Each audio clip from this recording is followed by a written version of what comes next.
नमस्कार और आज के इस नए विश्लेषण में आप सभी का स्वागत है। आज के इस चर्चा में हम एक बेहद ही मार्मिक और दिल छू लेने वाली कहानी में डाइव इन करने वाले हैं। कहानी का नाम है गर्मी में ऑटो वाला। इस पूरे एक्सप्लेनर में हम राजू नाम के एक ऑटो रिक्शा चालक की जिंदगी के उन मुश्किल भरे दिनों को समझेंगे जहां उसे न सिर्फ एक जानलेवा गर्मी का सामना करना पड़ता है बल्कि इंसानियत के एक बहुत ही कड़े इम्तिहान से गुजरना पड़ता है। देखिए, ये कोई आम कहानी नहीं है। ये कर्म, संघर्ष और इंसानी जज्बे की एक ऐसी दास्तान है जो सच में हमें बहुत कुछ सोचने पर मजबूर कर देती है। तो चलिए बिना किसी देरी के शुरू करते हैं। ओके, तो सबसे पहले इस कहानी के कोर को समझते हैं। जरा सोचिए, क्या होता है जब किसी इंसान से उसका पैसा, उसकी सेहत और यहाँ तक कि उसका परिवार भी पूरी तरह छीन लिया जाए। मतलब जब उसके पास लिटरली कुछ ना बचे सिवाय उसकी इंसानियत के। एग्जैक्टली यही सवाल इस पूरे विश्लेषण की नींव है। राजू की ये दास्तान एक ऐसे असंभव सफर के बारे में है जहां गरीबी और गर्मी का प्रकोप उसकी आखिरी उम्मीद को भी तोड़ने की पूरी कोशिश करता है। तो सबसे पहले उस झुलसा देने वाली सच्चाई पर नजर डालते हैं। यहाँ गर्मी सिर्फ एक मौसम नहीं है, ये इस कहानी की सबसे बड़ी दुश्मन बनकर आई है जो राजू के हर दिन को एक आग के दरिया जैसा बना देती है। कहानी की शुरुआत होती है एक ऐसी दोपहर से जहां आसमान से लिटरली आग बरस रही थी। राजू अपने ऑटो में 3 आदमियों को बैठाकर एक सुनसान जगह ले जाता है, लेकिन वहां पहुंचते ही उसकी दिन भर की मेहनत मिट्टी में मिल जाती है। वो तीनों आदमी किराया देने के बजाय राजू से उसकी दिन भर की कमाई लूट लेते हैं और उसे वहां धक्के मारकर निकाल जाते हैं। पसीने से लथपथ राजू, जिसका पूरा परिवार उसकी इस थोड़ी सी कमाई पर निर्भर था, वहां बिल्कुल अकेला और लाचार खड़ा रह जाता है। ये इस कहानी का पहला बड़ा झटका था।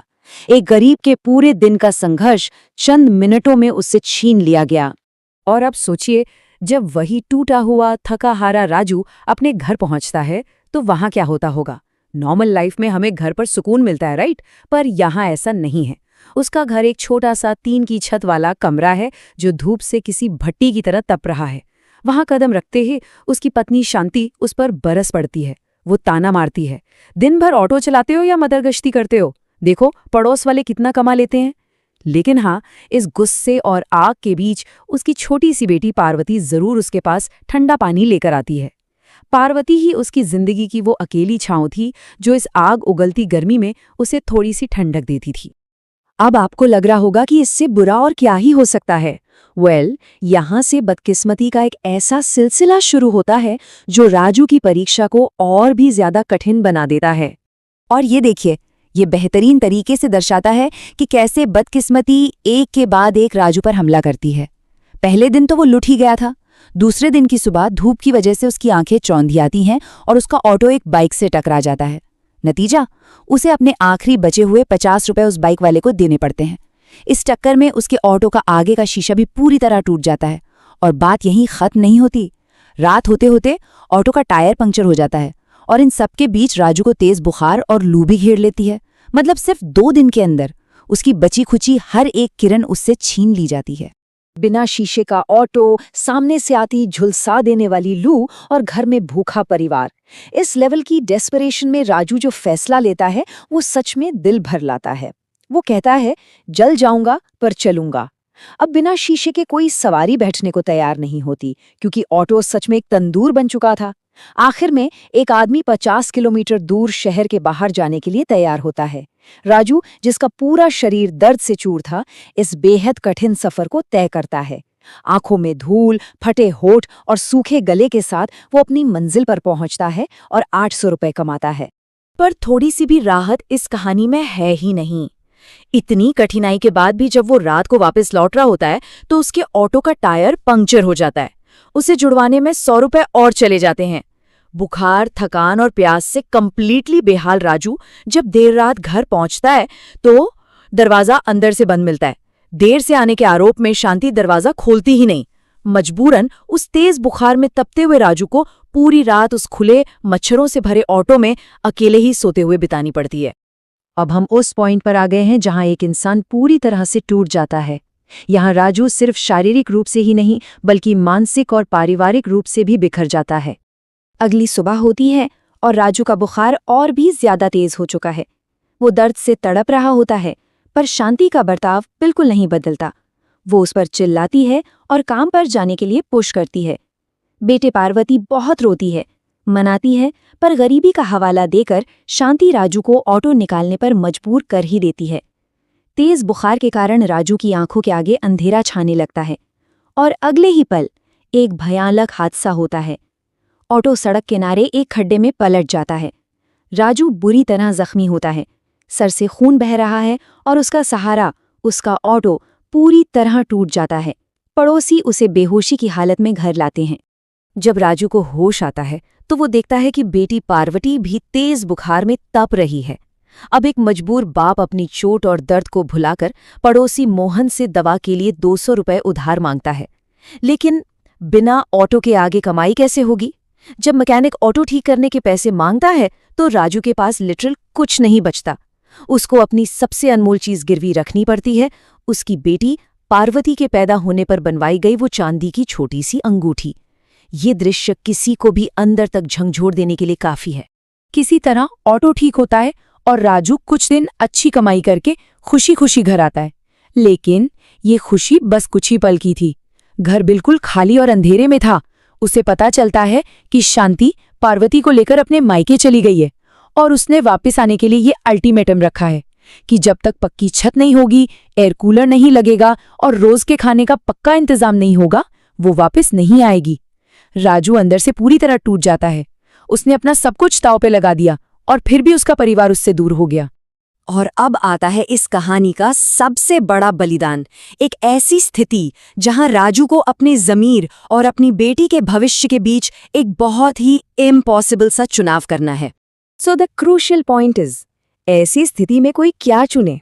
देखिए, आज राजू की बेटी पार्वती की स्कूल फीस जमा करने का आखिरी दिन है। फीस ना देने पर उसे स्कूल से निकाल दिया जाएगा। राजू जब ऑटो चला रहा होता है तो रास्ते में उसे एक बूढ़ा आदमी मिलता है जिसे भीषण लू लग गई थी और वो बेहोश हो रहा था। राजू तुरंत उसे अस्पताल ले जाता है। डॉक्टर इलाज शुरू कर देते हैं, पर रजिस्ट्रेशन के लिए उस वक्त 50 रुपए मांगते हैं। अब राजू के पास सिर्फ वही पैसे थे जो उसने बेटी की फीस के लिए बचा कर रखे थे। एक तरफ एक अनजान की जिंदगी है और दूसरी तरफ बेटी का पढ़ाई का सपना। और राजू क्या चुनता है? वो बिना सोचे उस अनजान बुजुर्ग की जान बचाना चुनता है। लेकिन सच कहूं तो इस कुर्बानी का अंजाम उस वक्त उसके लिए बेहद दर्दनाक साबित होता है। वो पैसे वहां खर्च करने की वजह से उसके पास पार्वती की फीस भरने के लिए एक पैसा नहीं बचता। और तभी शांति का फोन आता है। वो कहती है, तूने फीस नहीं भरी, पार्वती को स्कूल से निकाल दिया गया है और अब मैं कभी लौट कर नहीं आऊंगी। राजू फूट फूट कर रोता है। अपना सब कुछ लुटाकर, किसी की जान बचाकर भी उसकी बेटी का भविष्य बर्बाद हो गया और उसका परिवार हमेशा के लिए उससे रूठ गया। वो पूरी रात बस अकेले रोता रहता है। पर कहते हैं ना कि कर्मा कभी किसी की मेहनत या अच्छाई को जाया नहीं जाने देता। यहाँ कहानी में कर्मा और इंसानियत का एक बहुत ही खूबसूरत रूप सामने आता है। Now what's really interesting about this slide is, अगली सुबह राजू के दरवाजे पर वही बुजुर्ग आदमी आता है जिसकी उसने जान बचाई थी। और इस कहानी का सबसे बड़ा ट्विस्ट ये है कि उस बुजुर्ग के साथ जो आदमी खड़ा था वो कोई और नहीं बल्कि पार्वती के स्कूल का प्रिंसिपल था। जी हाँ, वो बुजुर्ग उस प्रिंसिपल के पिता थे। जब प्रिंसिपल को ये पूरी बात पता चलती है कि राजू ने उसके पिता की जान बचाने के लिए अपनी खुद की बेटी की पढ़ाई और अपना पूरा परिवार दांव पर लगा दिया, तो वो उससे कहता है कि देखिए, असली इंसानियत यही है। और इसके बाद आप देखिए कर्मा का चमत्कार। राजू के सारे कष्ट कैसे झटके में दूर होते हैं। पहला स्टेप, पार्वती को सिर्फ स्कूल में वापस दाखिला ही नहीं मिलता, बल्कि उसे फुल स्कॉलरशिप मिलती है, यानी अब वो मुफ्त पढ़ेगी। दूसरा स्टेप, राजू को अब इन सड़कों पर इस भयानक गर्मी और धूल में ऑटो नहीं चलाना पड़ेगा। उसे स्कूल बस चलाने की एक पक्की नौकरी और एक अच्छी तनख्वाह मिल जाती है। और तीसरा स्टेप, वो बुजुर्ग आदमी राजू की उस तपती हुई टिन की छत को बदलकर एक पक्की छत बनवाता है और उसके घर में नया कूलर और पंखा भी लगवाता है। Just look at the contrast here. पहले क्या था? वही टिन की छत, आग बरसती गर्मी, भूख और पूरी तरह से निराशा। और अब पक्की छत, कूलर की ठंडी हवा और इन सबसे बढ़कर इंसानियत की वो सच्ची ठंडक जो पैसों से नहीं बल्कि अच्छे कर्म से आती है। जब राजू के घर वापस शांति और पार्वती आती हैं और उसकी पत्नी अपनी गलती के लिए माफी मांगती है, तो राजू को पहली बार जिंदगी में एक असली खुशी और सुकून का एहसास होता है। बाहर मौसम और गर्मी भले ही वही थी, पर अंदर अब एक ठंडक थी। तो आखिर में ये कहानी हम सभी के दिमाग में एक बेहद गहरा सवाल छोड़ जाती है। अगर कभी किसी इंसान से उसकी सारी सुविधाएं, उसका परिवार, उसकी आखिरी पाई छीन ली जाए, तो क्या उस आखिरी टूटे हुए क्षण में अपने बचाव के बजाय किसी और की जान बचाने की हिम्मत बचेगी? राजू ने ये कर दिखाया और उसकी यही कुर्बानी उसके आने वाले एक बेहतर कल की नींव बनी। उम्मीद है आज का ये विश्लेषण आपको इस मर्मिक कहानी के सभी पहलुओं को गहराई से समझने में मददगार साबित हुआ होगा। अगली बार फिर हम एक ऐसी ही सोचने पर मजबूर कर देने वाली चर्चा के साथ मिलेंगे। तब तक के लिए अपना ख्याल रखिए और नमस्कार।